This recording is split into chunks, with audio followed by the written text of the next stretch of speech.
দুনিয়ার সবচাইতে বেহায়া মানুষটা হচ্ছে পরিবারের বেকার ছেলে। টাকা কামিয়ে ফ্যামিলিকে দিতে না পারায় মা বাপ থেকে কুকুরের মতো ব্যবহার শুনে তবুও চোখের কোণে পানি জমিয়ে চুপচাপ খাবার গিলে।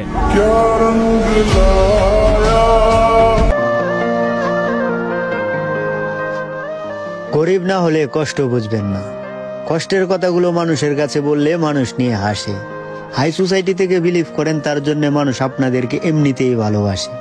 খেটে তারপর খাবার পরে পেটে।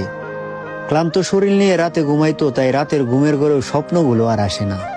শেষে কথা একটাই, বাবার অর্থ নেই, তার জন্য কেউ ভালোবাসে না।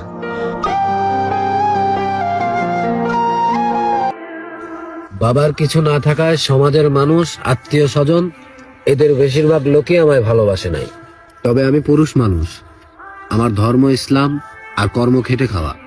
জ্ঞান হওয়ার পর থেকে কখনো কোনো কাজকে ছোট করে দেখি নাই। আজ তুমি ইচ্ছাকৃতভাবে আমার পাশে নাই, কাল আমি আনন্দের সাথে তোমায় দূরে ঠেলে দেব।